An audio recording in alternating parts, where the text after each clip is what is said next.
Hello, social media friends of the Matrix. I am Joanna Brumley, coming to you from my YouTube channel, Neon Frog Productions. You can also find me on Gab, Twitter, and Buddy List as myself, Joanna Brumley. That is JoannaBrumley. Today's topic is the law of vibration. Before I begin, you need to know that I will be explaining this law with the help of a couple of reading materials I've found that perfectly fit the descriptions of what the law of vibration is. So, let's get started. This article I will be reading is titled Vibration and Synchronicity, Releasing the True You. It is written by a guest writer for the website Wake Up World. His name is Peter Paul Parker. He starts his article off with a quote from Carl Jung that says, "Synchronicity is an ever-present reality for those who have eyes to see." The term synchronicity was coined by Carl Jung.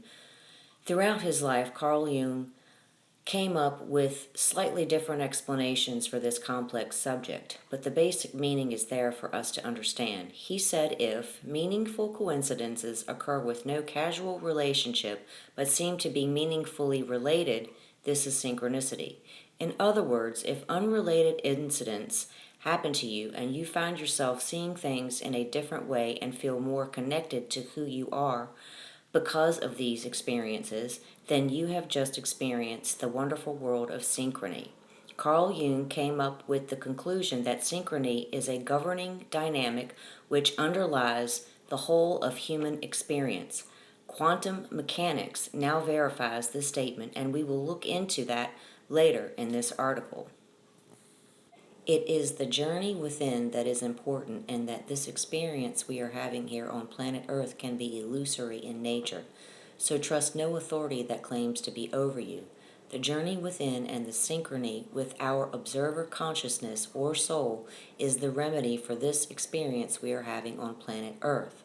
What is important is that we all take the journey within to understand our true nature and reject all the emotions and feelings that don't serve us, including anyone claiming authority over us, pretending to keep us safe. We really need to understand that no man-made creation has authority over us because of our divine nature. We have all the answers within. We all need to find them to create one synchrony, our synchrony, the synchrony of love. So many people are living a life that doesn't allow synchrony to happen very easily. Mr. Parker calls this the Rothschild meme. We are told our Western civilization is the only way we can live with each other on planet Earth, and we need to accept it. Without wanting to sound like a broken record, this is insanity.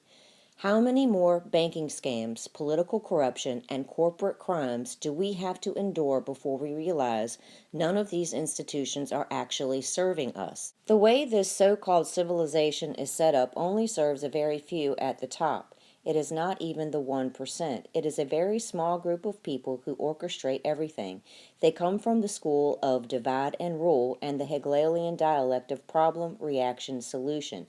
They create the problem, get the required reaction, and offer the solution. This is creating a loss of synchrony amongst us, as many are always chasing their tail to survive, and while doing so, enabling these people to carry on their corrupt way of life. How many times has money changed the way you think about things? The private central banking elite have monopolized the creation of money on this planet, and this needs to be addressed, and soon.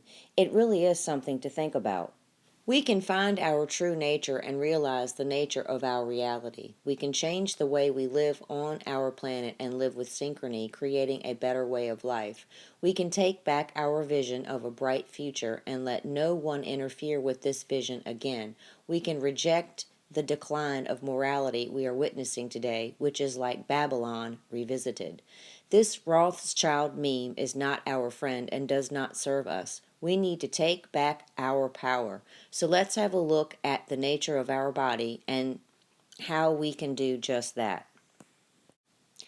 We have a material body. This is our casing, the flesh, the shell, for the material world. It is a transmitter and receiver of information that exists in the five sense reality. which only exists in a very small frequency range. To keep this body in synchrony with itself, to stay young and full of vitality, proper breathing, diet, and movement is necessary.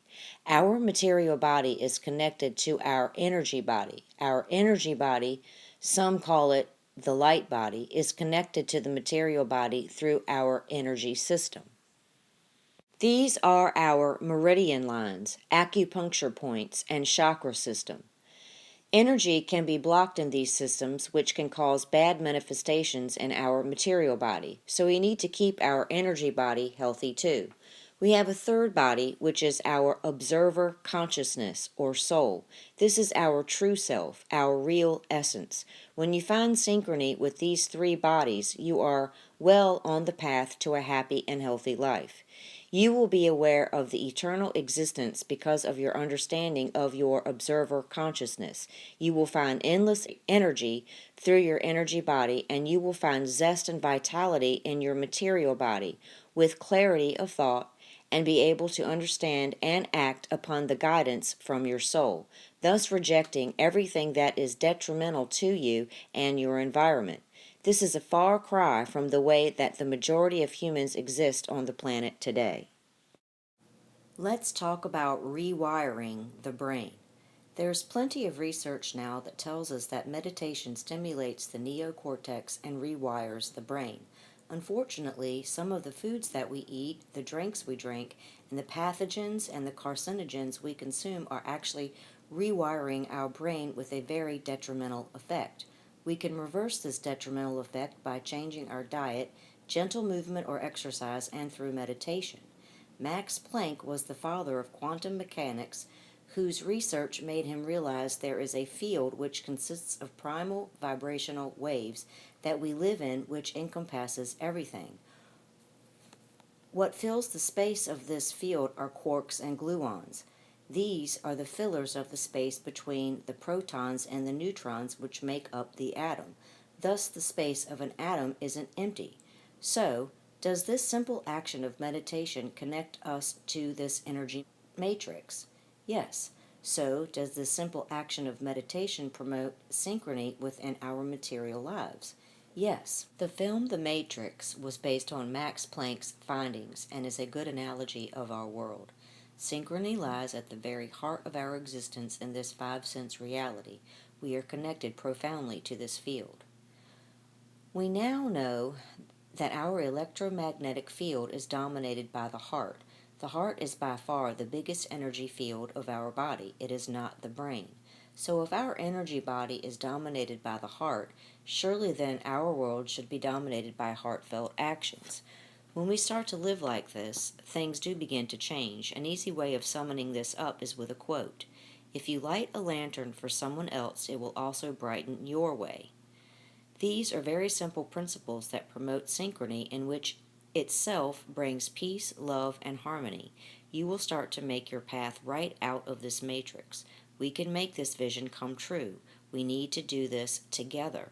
We can take back our collective consciousness, which has been hijacked at this time. Who wants endless wars, famine, and detrimental systems of control? Our reality is based on a small frequency range where everything is a vibration.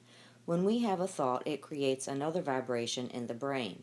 We also create other vibrations with emotions and feelings, which are just passing moments to our own observer consciousness. When these emotions or feelings are detrimental to your well-being and left unchecked, they can manifest into an ailment in your body. We need to purge our body of these negative vibrations.